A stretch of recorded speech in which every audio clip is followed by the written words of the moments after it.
Why was she the only one standing at the briefing table? Captain Grace Donnelly didn't move when the room cleared, didn't flinch when the door slammed. She just stood there, hands flat against the tactical map, staring at coordinates that no one else seemed to care about anymore. Outside, the Nevada sun hammered down on Nellie's Air Force Base like a judgment.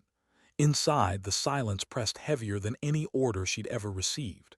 They'd told her to drop it, let it go, move on.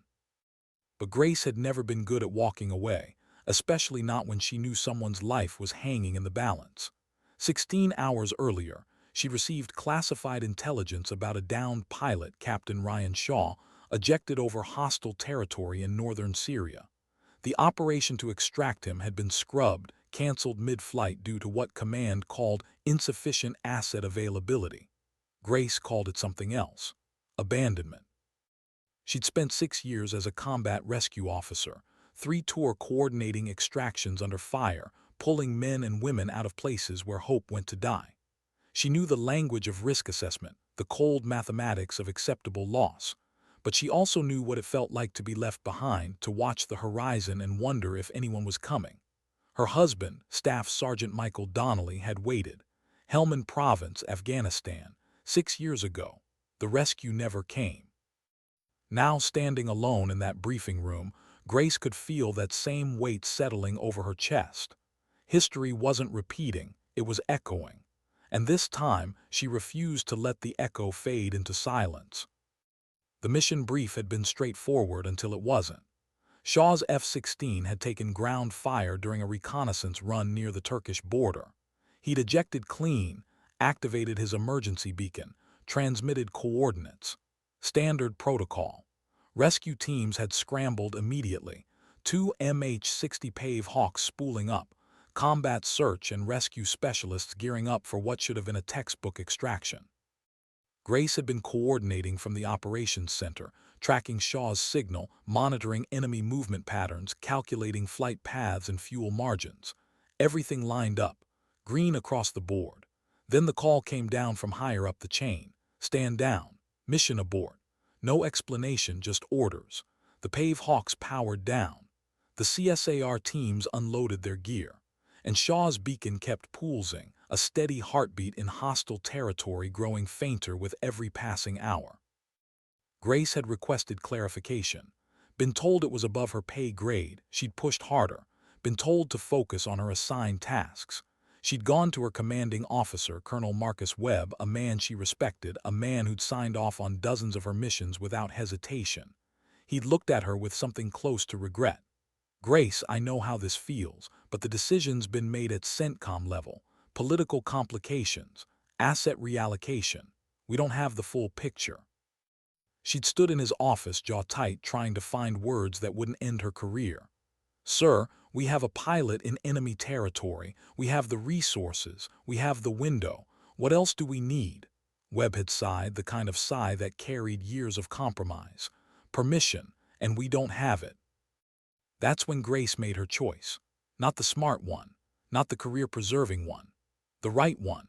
She'd returned to the operations center, pulled up Shaw's last known coordinates, cross-referenced them with real-time satellite imagery and intelligence reports. The area was hot, contested ground between Syrian forces and regional militias, but there was a window, a narrow corridor where air assets could slip in low and fast before enemy radar picked them up. She knew because she'd studied that terrain for 3 years, memorized every ridgeline and valley, every blind spot in the enemy's air defense network. Grace wasn't just a desk officer. Before her husband died, before she'd been reassigned to coordination duty, she'd flown combat rescue missions herself. 63 successful extractions. 0 casualties. She knew how to read a battlefield the way some people read faces. And right now, the battlefield was telling her that Shaw had maybe 6 hours before enemy forces triangulated his position. She'd made the calls quietly, reached out to people who owed her favors, pilots who trusted her judgment more than they trusted bureaucracy. Chief Warrant Officer Sarah Chen, a Pave Hawk pilot with nerves of carbon fiber.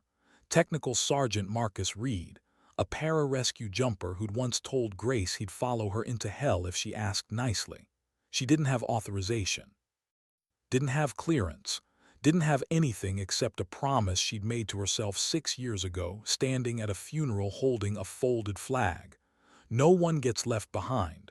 Not on my watch. Not ever again. Chen had answered on the second ring. Grace didn't waste words. I need a bird in the air in 90 minutes, off the books, you in? There was a pause, then Chen's voice steady as a heartbeat. Coordinates, Grace rattled them off. Another pause. That's Syrian airspace, hot zone, no official clearance. Grace closed her eyes. I know. Chen exhaled slowly. I'm in, read. Already texted him, he's gearing up now. 90 minutes. That's all it took to assemble a team that shouldn't have existed, to prep a helicopter that wasn't officially flying, to plan a mission that would either save a life or end multiple careers. Grace coordinated every detail from a laptop in her quarters, away from the operations center, away from surveillance. She mapped the route, calculated fuel, identified emergency LZs, contingency plans stacked on top of contingency plans. This wasn't reckless. It was precision wrapped in desperation. At 2200 hours, Chen's Pave Hawk lifted off from an auxiliary pad on the far side of Nellie's, running dark, transponder off. Grace watched it disappear into the Nevada night, her heart hammering against her ribs. She just launched an unauthorized mission into hostile territory. If it went wrong, she wouldn't just lose her rank. She'd face court-martial, prison, dishonor. But if it went right, Shaw would come home. And that was the only math that mattered. What she didn't know was that someone had been watching. Not enemy surveillance, not foreign intelligence. Someone inside Nellie's. Major Leslie Kramer, Deputy Operations Officer, a woman who'd built her career on following regulations to the letter and making sure everyone else did too. Kramer had noticed the unauthorized communications, the off-hours activity, the helicopter departure that wasn't on any flight schedule. She'd made calls of her own. By the time Grace realized what was happening, it was already too late. Security forces were at her door. Colonel Webb was on the phone, his voice tight with controlled fury. Captain Donnelly, you are hereby relieved of duty pending investigation into unauthorized use of military assets. Surrender your credentials and report to my office immediately. Grace didn't argue, didn't plead. She just asked one question. Did they get him out? Webb's silence was answer enough. The mission was still in progress, and Grace had just been removed from the only position where she could help if things went sideways. She handed over her badge, her access cards, the weight of 6 years of service condensed into a plastic rectangle and a strip of laminate. The security officer escorted her across base, past hangars where mechanics worked on aircraft she'd helped coordinate, past the operations center where her team still monitored threats she'd taught them to recognize. She felt invisible suddenly, not just removed from duty, but erased. As if her 6 years, her 63 missions, her 3 tours meant nothing the moment she stepped outside the lines. The base continued without her. The war continued without her. And somewhere over Syria, Chen and Reed were flying into danger on a mission Grace had set in motion but could no longer control. That was the worst part, not the relief from duty, not the impending court-martial. It was the helplessness, the knowledge that she'd sent her people into harm's way and now couldn't even monitor their progress. Webb's office felt smaller than she remembered. He sat behind his desk, jaw clenched, eyes hard. Do you have any idea what you've done? Grace stood at attention. I gave a pilot a chance to come home, sir. You violated direct orders. You launched an unauthorized mission. You put personnel at risk without clearance or backup. She didn't look away. Permission to speak freely, sir. Denied. You're not here for a debate, Captain. You're here because you've compromised this command's integrity and possibly endangered lives. Grace's hands tightened behind her back. With respect, sir, the only life endangered was Shaw's, and we were abandoning him. Webb stood, his voice rising. You don't get to make that call. You don't get to decide which orders matter and which ones don't. Then who does? The question hung between them. Webb sat back down, suddenly looking older, tired. Grace, I understand your conviction. I know why you did this. But intention doesn't excuse insubordination. The system exists for a reason. The system left a man behind. The system made a calculated decision based on intelligence you weren't cleared to see. Grace finally broke protocol. Was the decision right, sir? Webb didn't answer. couldn't answer. Because somewhere in his silence was the same doubt Grace carried, the same sick weight of knowing that sometimes regulations protected institutions more than they protected people. Could one radio transmission change everything? Grace sat in the holding room, stripped of rank, stripped of duty, waiting for the inevitable. Court-martial, discharge, the end of everything she'd built since Michael died. She'd known the cost going in, had accepted it, but knowing and feeling were different countries. Her phone had been confiscated. No communication with the outside world. She didn't know if Chen and Reed had reached Shaw, didn't know if they'd made it back. Didn't know if her gamble had saved a life or ended in tragedy. The uncertainty gnawed at her worse than any official punishment could be. Then the door opened. Not a security officer, not Webb, Lieutenant Colonel Derek Hale, base legal counsel. He sat across from her, folder in hand. Captain Donnelly, you're aware you're facing multiple charges under the Uniform Code of Military Justice. Grace nodded. I am, sir. Article 92, failure to obey orders. Article 93, cruelty and maltreatment. Article 134, conduct prejudicial to good order and discipline. Yes, sir. Hale leaned back, studying her. You don't seem particularly concerned. I knew the consequences when I made the decision, sir. Then why do it? Grace met his eyes. Because 6 years ago, I watched them fold a flag and hand it to me with words about honor and sacrifice. And I realized that those words meant nothing if we don't back them up when it's hard. Shaw was one of ours. We don't leave our people behind. Hale nodded slowly. That's a nice sentiment, Captain. Unfortunately, sentiments don't hold up in military court. He opened the folder. However, there's been a development. Grace's heart stopped. The mission? Successful. Chen and Reed extracted Captain Shaw at 3:47 hours. He's currently receiving medical treatment at Landstuhl. Injuries are serious but non-life-threatening. He'll recover. Relief flooded through Grace so completely she nearly lost her composure. He was alive. He was home. That's all that mattered. But Hale wasn't finished. There's more. Shaw wasn't alone when they found him. He'd made contact with a group of Kurdish fighters who'd been protecting him from Syrian patrols. During the extraction, your team also pulled out 3 Kurdish intelligence operatives who'd been compromised. Those operatives were carrying information about a planned attack on a coalition base in Iraq, information that's already prevented casualties. Grace blinked. I didn't know about any intelligence operatives. Neither did CENTCOM. Neither did anyone. The mission that wasn't supposed to happen just became one of the most significant intelligence windfalls of the quarter. Hale closed the folder, which puts us in an interesting position. Legally, you're guilty of every charge. Practically, you just saved lives and assets. Politically, this is a nightmare. Grace waited. There's a call being made right now, Pentagon level, about what to do with you. And until then, you sit here and wait. He stood to leave, then paused. Off the record, Captain, what you did was reckless, insubordinate, and completely against regulations. He almost smiled. It was also the right call. Why were they clearing the parking lot? Grace had been in the holding room for 6 hours when she heard it. A low rumble, not thunder, not aircraft, something heavier.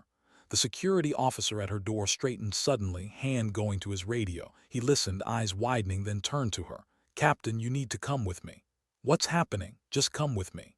They walked through the base and Grace realized people were stopping, staring, gathering, pointing toward the main gate, and then she saw them. 4 Marine Corps Humvees rolling through Nellie's entrance, full dress formation, flags snapping in the desert wind. The convoy moved with precision, coming to a stop in front of the base headquarters building. Grace stopped walking, couldn't process what she was seeing. The lead Humvee's door opened. A man stepped out, dressed blues, medals catching the late afternoon sun like captured fire, stars on his shoulders. Brigadier General Raymond Cross, Marine Corps Forces Central Command. He wasn't alone. Behind him, more Marines, combat veterans, officers, enlisted, and civilians. A woman in a business suit who Grace recognized from news reports, the Secretary of Veterans Affairs, a senator from the Armed Services Committee. The base public affairs office was scrambling, trying to understand what was happening. Colonel Webb emerged from headquarters, moving toward Cross with barely concealed confusion. Cross didn't acknowledge him. Instead, his eyes found Grace across the open space. He walked toward her and the crowd parted. Grace stood frozen. General Cross stopped 3 feet away. "Captain Grace Donnelly?" "Yes, sir." "Do you know why I'm here?" "No, sir." Cross's expression was unreadable. "Captain Ryan Shaw is my nephew." The world tilted. Grace felt her knees threaten to give out. Cross continued, voice carrying across the assembled crowd. 16 hours ago, I received word that my nephew had been shot down over Syria. I was also informed that the extraction mission had been canceled. No explanation, just canceled. He paused. Then I received word that someone had launched an unauthorized rescue anyway. A captain, combat rescue officer. Someone who decided that orders were less important than lives. Grace couldn't speak. Cross stepped closer.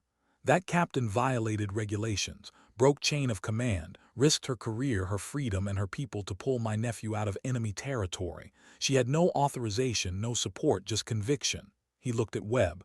"Colonel, I understand this officer is currently under investigation." Webb's face was pale. "Yes, sir. Multiple charges pending court-martial." Cross nodded. "I see." "Captain Donnelly, would you accept a general officer's personal thanks for saving my nephew's life?" Grace managed a nod. "It was the right thing to do, sir."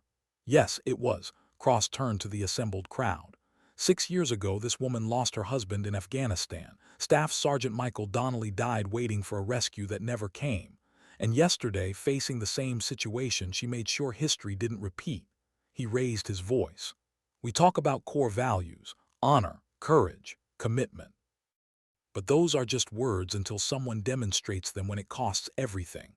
Captain Donnelly knew the price. She paid it anyway." From the crowd, a voice. "Hoorah!" Another voice. Then another. The sound built, Marines and airmen together, a crescendo of recognition. Cross waited for silence. "Colonel Webb, I'm here to formally request that all charges against Captain Donnelly be dropped immediately. Furthermore, I'm recommending her for the Defense Meritorious Service Medal. And I'm personally offering her a position on my staff at CENTCOM, where her kind of leadership is desperately needed." Webb stood speechless. The Secretary of Veterans Affairs stepped forward. "I'd like to add my voice to General Cross's. What Captain Donnelly did embodies the values we need more of in uniform, not less. This situation requires recognition, not punishment." The senator nodded. "I'll be drafting a formal commendation from the Armed Services Committee. What happened here needs to be studied, not buried." Grace looked at these people, these powerful figures who descended on Nellies like avenging angels, and felt something crack open inside her chest. Not relief, something deeper, validation, proof that standing up, even alone, even when it costs everything, could still matter. Webb found his voice. "Sir, with respect, there are procedures, regulations that must be followed." Cross's expression hardened. "Colonel, those same regulations would have left my nephew to die. So let me be clear. If you pursue charges against this officer, I will personally testify at her court-martial. I will bring Shaw. I will bring Chen and Reed. I will bring every person whose life was saved by the intelligence gathered during that unauthorized mission. And I will make it very clear that the only crime committed here was the decision to abandon an American service member in the first place." Webb's jaw tightened. Then slowly he nodded. "Understood, sir. I'll recommend all charges be dropped." Cross turned back to Grace. "Captain, do you accept my offer?" Grace's voice came out smaller than she intended. Yes, sir, but I need to know Shaw. How is he?" "Recovering. He asked me to tell you thank you and to give you this." Cross handed her a photograph. Shaw in his hospital bed, bandaged but smiling, surrounded by the Kurdish fighters who'd protected him and the Marines who'd extracted him. On the back, one sentence in shaky handwriting. "You kept the promise." What does it feel like when the ground you've lost suddenly returns? Grace spent the next 3 days in a strange limbo between vindication and exhaustion. The charges were officially dropped. Her credentials were returned.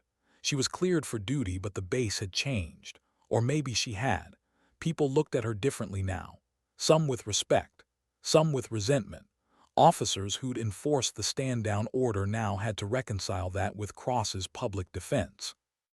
Enlisted personnel who'd watched her be escorted away in disgrace now saw her walking freely. The contradiction lived in every glance, every whispered conversation that stopped when she entered a room. Grace tried to focus on the future. The CENTCOM assignment. The medal ceremony scheduled for next month.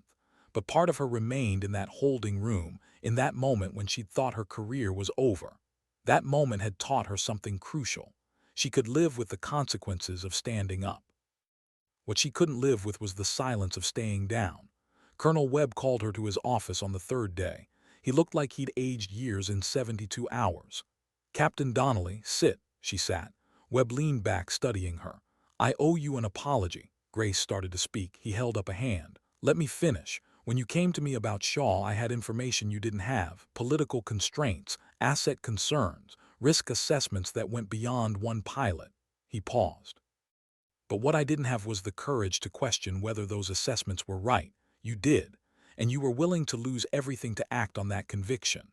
Grace remained silent. "I've been in uniform for 23 years. I've followed orders I disagreed with, made compromises I justified, told myself that's how the system works. And then you walked into my office and reminded me that sometimes the system is wrong." He opened a drawer, pulled out a folder. "This is my official report on the incident. In it, I'm recommending a review of our combat rescue protocols, specifically regarding political interference in time-sensitive operations. I'm also recommending that your actions be used as a case study at the Air Force Academy, not as a cautionary tale, but as an example of ethical leadership under pressure." Grace finally spoke. "Sir, I didn't do this to change policy. I just couldn't abandon Shaw." "I know. That's what makes it matter." Webb stood, extended his hand. "You're a better officer than I've been. Don't lose that at CENTCOM." They shook. It felt like forgiveness and challenge wrapped together. Grace spent her final week at Nellie's tying up loose ends. She visited Chen and Reed, bought them dinner at the on-base cantina. They didn't talk about the mission. Didn't need to. The silence between them carried everything words couldn't. She cleaned out her quarters, packed 6 years into boxes and duffel bags. Found Michael's photograph tucked in her desk drawer, his smile frozen in time, forever young while she kept aging. She whispered to the image, "I kept the promise. No one left behind." Not anymore. On her last day, she drove off base, headed for town. There was something she needed to do. The Mason Canyon Veterans Center sat on the edge of town, a converted community hall that served as a gathering place for retired military deployed families, anyone who'd worn the uniform or loved someone who did. Grace had visited once, years ago, right after Michael died. She'd sat in the back, listened to people share stories, felt the weight of collective grief and resilience. She hadn't gone back until now. The director, an older woman named Patricia who'd served as an Army nurse in Desert Storm, recognized her immediately. "Captain Donnelly, we heard what happened." Grace managed a small smile. "Good news travels fast." Patricia hugged her. "Not news, truth. What you did, that's what we try to teach here. That service doesn't end when you take off the uniform. It's how you treat people when no one's watching." She led Grace inside. The center was bustling. Veterans of all ages gathering around tables, playing cards, drinking coffee, sharing the kind of quiet companionship that only comes from shared experience. Patricia continued, "We've been struggling with funding. The county wants to repurpose this building. We have 6 months to prove we're essential or they shut us down." Grace looked around at the faces, the photographs on the walls, the flag in the corner. "What do you need?" "Honestly, a miracle. Or someone with enough credibility to fight for us."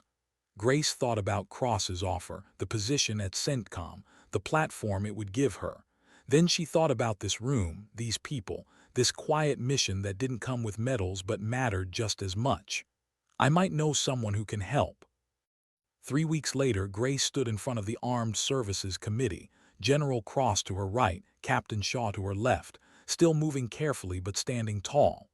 The hearing was about combat rescue protocols, but Grace had requested time to address something else.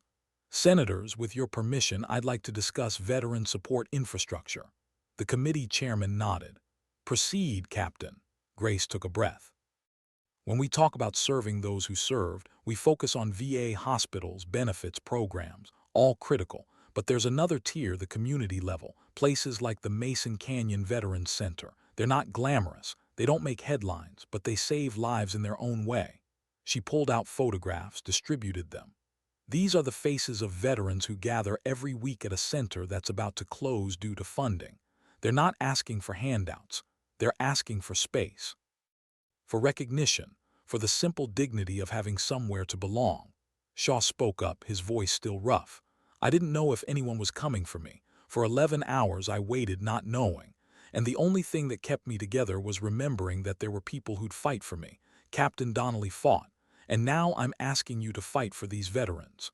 Cross added his voice. Gentlemen, I'm allocating funds from my discretionary budget to support the Mason Canyon Center. But I'm also requesting that this committee examine federal support for community veterans centers nationwide. They're force multipliers for mental health, transition support, and community integration. The committee chairman made notes. We'll take this under advisement. Grace nodded. It wasn't a guarantee, but it was a start. Later in the parking lot, Shaw approached her. Ma'am, I never got to thank you properly. Grace smiled. You already did. You came home. Because you wouldn't let me be forgotten. He pulled something from his pocket, a worn combat patch, the one he'd been wearing when he ejected. The Kurds gave this back to me. It survived everything. I want you to have it. Grace took it, felt the frayed edges, the history sewn into fabric. Shaw, I can't. Yes, you can, because every time you look at it, I want you to remember that what you did mattered. Not just for me, for Chen, for Reed, for those Kurdish fighters. For everyone who believes that doing the right thing still counts for something. Grace closed her fingers around the patch. Thank you. No, ma'am, thank you. Why does silence sometimes speak louder than words? Grace's assignment to CENTCOM began on a Tuesday. Her office was small, windowless, buried in the operations center where the real work happened away from press and politics. Her official title was Senior Advisor for Combat Personnel Recovery. Her actual job was to make sure that what happened to Shaw never happened again. She reviewed extraction protocols, identified gaps, pushed back against regulations that prioritized politics over people. She made enemies, officers who valued procedure over people, who saw her as a troublemaker, who resented that she'd been rewarded for insubordination. But she also found allies, pilots who'd faced similar situations, officers who'd stayed quiet but wished they hadn't, enlisted personnel who saw in her example permission to question when questioning mattered. 6 months into her assignment, she received a call. Patricia from the Mason Canyon Center. Grace, you need to come home. We got the funding, federal grant. The center's not just staying open, we're expanding. They want you at the ribbon cutting. Grace booked leave immediately. The ceremony was small, just townspeople and veterans, no press, no generals. But when Grace arrived, she saw something that made her stop, a new sign above the entrance. The Michael Donnelly Memorial Veterans Center. Patricia stood beside her. We voted, unanimous. Your husband gave his life serving. You've given yours serving those who served. Felt right to honor both. Grace couldn't speak, could barely breathe. She walked inside, saw Michael's photograph on the wall, young and smiling, forever on duty in the only way that mattered now, as inspiration. A teenage girl approached, shy, nervous. Ma'am, my dad served with your husband in Afghanistan. He said Sergeant Donnelly was the bravest man he knew. Grace knelt down to the girl's level. What's your dad's name? Marcus Reed, Grace smiled. Reed, he's braver than my husband ever was, trust me. The girl's eyes widened. Really? Really? Ask him about Syria, he'll tell you. The next month brought another ceremony, this one at the Pentagon, stars and civilians, cameras and protocol. Grace received her medal, shook hands with officials whose names she immediately forgot. But what she remembered was Shaw standing in the front row applauding, Chen and Reed beside him, Patricia and veterans from Mason Canyon who'd driven 18 hours to attend. Her real audience, her real mission. The Secretary of Defense spoke words about duty and courage. The Commandant of the Marine Corps referenced her as an example of leadership, but Grace barely heard it. She was thinking about a holding room, about the moment she'd thought everything was over, about how the end had actually been a beginning. After the ceremony, as the crowd dispersed, a young Air Force lieutenant approached her.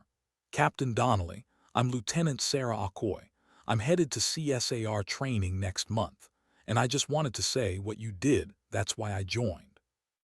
Grace studied the young woman's face, saw her own determination reflected there. Lieutenant, CSAR training will teach you procedures, protocols, regulations. All important, but remember something else. Those regulations exist to serve people, not the other way around. If you ever face a choice between following orders and doing what's right, choose right, even if it costs you everything. Akoi nodded solemnly. Yes, ma'am. And Lieutenant, you're not alone. There are more of us than you think. People who believe that service means something more than just following orders. Find them, build that network, because someday you'll need them. How will I know who they are? Grace smiled. You'll know. They're the ones who stand up when everyone else sits down. Grace returned to CENTCOM, to her windowless office, to the work of changing systems that resisted change. She wrote reports, attended briefings, pushed back against decisions that prioritized convenience over lives. She made progress. Slow, frustrating, but real. New protocols were drafted. Review processes were implemented. Training curricula were updated to include ethical decision-making under pressure. 6 months later, she received word that Lieutenant Akoi had graduated top of her CSAR class. A year after that, Akoi led a successful extraction of a downed pilot over Yemen, making split-second decisions that saved 3 lives. Grace kept the email notification Akoi sent. Made the call, felt alone, but then I remembered what you said. I wasn't alone. Thank you, ma'am. That's how change really happens, Grace realized. Not in policy papers or Pentagon briefings. In individual moments when someone chooses courage over comfort, right over easy, action over silence. Michael's photograph sat on her desk now, alongside Shaw's combat patch and a picture from the Mason Canyon Center's reopening. Reminders of why the work mattered. One evening, as she prepared to leave the office, her phone rang. Unknown number. Captain Donnelly. This is Sergeant First Class Tom Bradley, Army Special Forces. I'm calling because, well, I'm in a situation. My team is recommending we abandon an asset, a local translator who helped us in Afghanistan. He's in danger and command says we don't have resources to extract him. But I keep thinking about what you did for Captain Shaw. And I'm wondering, is it ever right to leave someone behind when you know you could save them? Grace closed her eyes. Here it was again. The same question, the same choice, the same weight. Sergeant Bradley, I can't tell you what to do. I can only tell you what I believe. We make promises to people when we work with them, promises that they'll be protected, valued, remembered. And those promises don't expire just because they become inconvenient. Even if it costs my career, especially then, because that's when it means something. Silence on the line, then Bradley's voice steady and sure. Thank you, ma'am, I know what I need to do.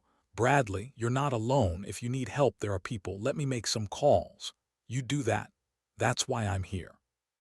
Grace spent the next 72 hours coordinating quietly with contacts across 3 continents, pulling together resources, calling in favors, building an off-books extraction network that operated in the spaces where official channels failed.